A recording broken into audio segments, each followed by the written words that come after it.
ඉතින් ඔයගොල්ලෝ එකතු වෙලා තියෙන්නේ TechStreet YouTube channel එකෙන් කියන C# tutorial series එකේ 8 වෙනි tutorial එකත් එක්ක. ඉතින් මේ tutorial එක අපි කතා කරනවා කිව්වේ user inputs එහෙමත් නැත්නම් keyboard input එක කොහොමද ගන්න කියලා. එහෙනම් අපි වීඩියෝ එකට ගිහලා බලමු කොහොමද මේ දේ කරගන්නේ කියලා. අපි යමු වීඩියෝ එකට.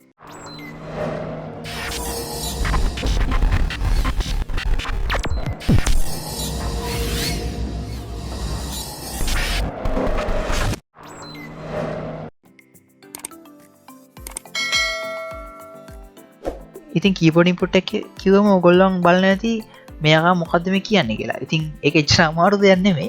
keyboard input එකක් කියන්නේ අපිට program එකේ user program එකේ අතර interaction එක වැඩි කරන්න පාවිච්චි කරන්න පුළුවන් දෙයක්. ඒ කියන්නේ මෙච්චර කල් කරේ stored නේ. ඒ කියන්නේ අපි variable එකක් declare කරලා ඒකට value එකක් initialize කරලා අපි වැඩ ටික කරන් ගියා. හැබැයි දැන් අපිට ඕන නම් value එකක් අපේ keyboard එකෙන් enter කරන්න. ඒක කොහොමද කරන්න කියලා තමයි මේ වීඩියෝ එකෙන් අපි කතා කරන්නේ. අපි ගමු අපේ නම. අපේ ප්‍රෝග්‍රෑම් එකට අපේ නම ගමු. හරිද? නම ගන්න කොහොමද? ඉස්සෙල්ලාම අපිට සිද්ධ වෙනවා අපේ variable එක declare කරගන්න. ඉතින් variable එක declare කරන්න අපේ නම කියන්නේ string එකක්නේ. string name කියලා variable එකක් හදා ගන්නවා. ඊට පස්සේ දැන් තමයි අපි display කරන්න ඕනේ. console.writeLine මේ වීඩියෝ එකේදී අර write line එක write කියන එක අතර වෙනසක් මම ඔයගලන්ට කියලා දෙන්න. දැන් inverted commas එක display කරන්න ඕනේ. please අපිට වැදගත් විදිහට හමු. enter your name. හරිද? ඔන්න නම enter කරන්න කියලා කියනවා. ඊට පස්සේ cursor එක බලන් ඉන්න අපි නම enter කරනවා. ඊට පස්සේ අපි නම enter කරාම name කියන variable එකේ ඒක save වෙන්න ඕනේ. ඉතින් අපි ඒක තමයි මේ හදන්නේ. ඊට පස්සේ name කියලා අපි සමාන කරලා console.readline කියන එක දාන්න. ඉතින් මේක syntax එක එකෙන් ඔයගොල්ලෝ මතක තියාගන්න කොහොමද කරන්නේ කියලා. ඊට පස්සේ දැන් අපි මේක display කරන්නත් එපා. console.writeLine your name is plus ලකුණ දාලා මම plus ලකුණ ගැන කලින් කිව්වේ නෑනේ. plus ලකුණ කියන්නේ මෙහෙමයි. දැන් අපි කලින් කරේ ඉස්සෙල්ලා එක කරලිමුකෝ නැත්තම් කන්ෆියුස් වෙයි සමහර විට. ඔන්න name කියලා මම දානවා. හරිද? ඔන්න මම run කරනවා දැන්. හරිද? ඔන්න දැන් please enter your name කියලා තියෙනවා. හැබැයි ඔයගොල්ලෝ මේක හරියට බැලුවොත් ඔයගොල්ලන්ට පේනවා ඇති cursor එක තියෙන්නේ මෙතනනේ. හරිනම් එනකොට ඒක පල්ලෙහාට ගිහිල්ලා. ඒ පල්ලෙහාට ගියා මෙතන read line කියලා use කරපු නිසා. ඉතින් අපි මෙතන read කියලා විතරක් read නෙමෙයි write line කියලා use කරපු නිසා.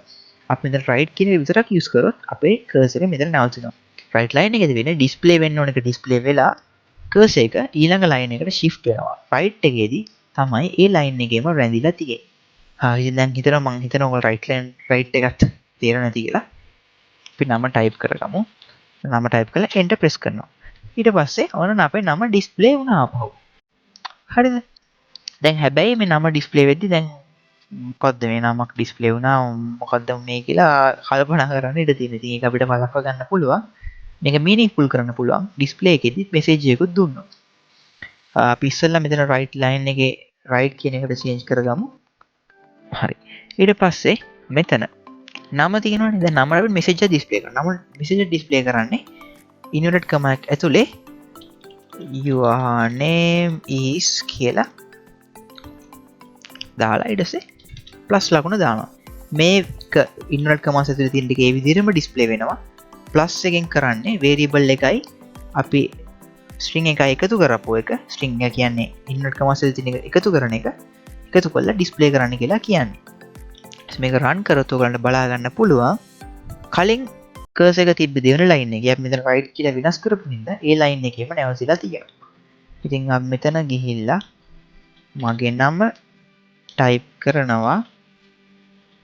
ඊට පස්සේ your name is කියලා අපිට ලස්සනට message එකක් විදිහට බලා ගන්න පුළුවන්. ඉතින් මේක තමයි string එකක් ගන්න විදිය. ඉතින් string එකක් ගන්න ඉතින් ගොඩක් ලේසි. name සමානයි console.readline කියලා ගන්න තියෙන්නේ. හැබැයි මේක integer එකකට එහෙමත් නැත්නම් double එකකට ඒ වගේම මොකද්ද character එකට change කරගන්නකොට චුට්ටක් වෙනස් වෙනවා. ඉතින් ඒක කොහොමද අපි කරගන්නේ කියලා බලමු. ඉතින් මම double character ඔක්කොම කියලා දෙන්නේ නැහැ. මම integer කියලා දෙන්නම්. ඉතින් අනිත් එකත් ඒ වගේම දෙයක් කරන්න තියෙන නිසා ඔයාලන්ට වැඩේ ලේසි. දැන් අපි ඉන්ඩිජර් එකක් එහෙම දාගෙන බලමු. ඉතින් ඉන්ඩිජර් එකක් අපි ගන්නවා. ඉතින් දැන් මෙතනදී නම පුඩින් කලින් ඩික්ලෙයාර් කරගත්තා. අපි දැන් ඩික්ලරේෂන් පාර්ට් එකත් මේ කෝඩ් සෙක්ෂන් එක ඇතුළේම කරගමු. හරිද? ඔන්න ඉස්සෙල්ලා මම console.write කියලා එකක් දානවා. හරිද? ඊට පස්සේ අපි දාමු your age කියලා. age කියලා දාලා යට එකට යනවා. ඊට පස්සේ අපි age කියලා දැම්මට මෙතන age කියලා එකක් නැහැ. ඒකට අපි හදන්න ඕනේ age එක. int age අපිට මේ විදිහට අපිට පාවිච්චි කරන්න පුළුවන් variables. ඒ කියන්නේ මම මෙතන declaration එක කරා. මෙතන උඩ කරන්නේ නැතුව. හරිද? ඊට පස්සේ int ගත්තම int 16 int 32 int 64 තියෙනවා. ඉතින් මේවා එක එක විදිහට depend වෙනවා. අපි දැනට int 16 ගමු. මේ int 16 int 32 int 64 කියන්නේ integer වල තියෙන එක 16 එකේදී අපිට පාවිච්චි කරන්න පුළුවන් සංඛ්‍යාවක ලොකු ප්‍රමාණයක් තියෙනවා. int 32 එකේදී තව ප්‍රමාණයක්. ලොකුම ප්‍රමාණය තමයි int 64 කියන්නේ. ඉතින් දැනට මම int 16 කියන එක අරගෙන dot pass කියන keyword එක පාවිච්චි කරන්න ඕනේ. හරිද? pass කියන keyword එක පාවිච්චි කරන්න. ඊට පස්සේ bracket එක open කරලා read console.readline කියන එක දාන්න ඕනේ. ඉතින් මේක තමයි syntax එක. දැන් ඔයගොල්ලන්ට මේ දෙකේ syntax එක ගත්තොත් වෙනසකට බලා ගන්න පුළුවන් වෙන්නේ. මෙතන console.readline එක කෙලින්ම අපි දැම්මා.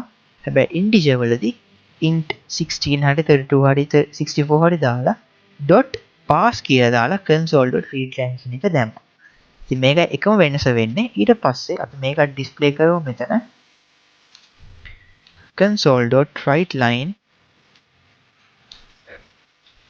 මෙතනදී මම write පාවිච්චි කරලා මෙතන මම පාවිච්චි කරන write line. හරිද? මම මෙතන write පාවිච්චි කරලා පෙන්නන්නම් මොකද වෙන්නේ කියලා ඉස්සෙල්ලා. ඊට පස්සේ your age is කියලා අපේ variable එකේ output එක දාගමු. හරිද? දැන් මම මෙතන write කියලා තියෙන්නේ. අර මම run කරන program එක. age එක උඩට දැම්මා. ඒ කියන්නේ age එක තමයි ඉස්සර display වෙන්නේ. හරි අපි ඊට පස්සේ ඒක හදමු. ඔන්න නම මම දානවා. මම පළවෙනි අකුර මේ වචනේ විතරක් දානවා. age එක 23යි කියලා දානවා. your age is 23යි. your name is ප්‍රමුඛ කියලා වැටෙන එක ගොඩේ වැටෙන එක line නේ. ඉතින් කැතයිනේ. ඔයාලට පේන්නේ නැති මෙතන write කියලා දැම්මේ හින්දා ඊළඟ line එකට ගියේ නැහැ. ඒ line එකේම තමයි display වුනේ. ඒකෙන් හින්දා මෙතන මතක ඇතුව display lines දාද්දී debugging mode එකේදී අපිට code එක change කරන්න බෑ. මම කලින් කිව්වද කියලා මතක නැහැ. කිව්වේ නැත්තම් debugging mode එක. ඒ කියන්නේ දැන් මෙහෙම තියෙද්දි දැන් මේ ready කියලා තියෙන තැඹිලි පාටින්. එතකොට අපිට බෑ අපේ code එක වෙනස් කරන්න. your changes are not allowed in code while code is running කියලා කියනවා. ඒක අපිට මේ code එක මෙතන close කරන්න ඕනේ නැත්නම් මෙතන stop කරගන්න ඕනේ. ගාකුලන්ට තියෙන lazy විදිහට කරගන්න. ඊට පස්සේ මේ ready කියන line එකට ආවට අපිට මේක නිල් පාට වලට පස්සේ තමයි අපිට changes කරන්න පුළුවන් වෙන්නේ. ඒ ඔයගොල්ලන්ට ඒක පාවිච්චි කරද්දී වැඩේ තීරෙයි. ඊට පස්සේ මේක right line කරගන්නවා. run කරනවා. run කරාම your name තියෙනවා. ප්‍රමුඛ age 23යි. අපිට ලස්සනට output එක බලා ගන්න පුළුවන්. ඉතින් මෙහෙම තමයි user inputs එහෙමත් නැත්නම් keyboard inputs අපේ program එකට අපි ගන්න. ඉතින් මම හිතනවා ඔයගලන්ට මේක ගැන හොඳ understanding එකක් මේ වීඩියෝ එකෙන් එන්නේ නැති කියලා. එහෙනම් අපි ඊළඟ වීඩියෝ එකෙන් බලමු C# operators ගැන. මං ගිහින් එන්නම්. හැමෝටම ජය වේවා.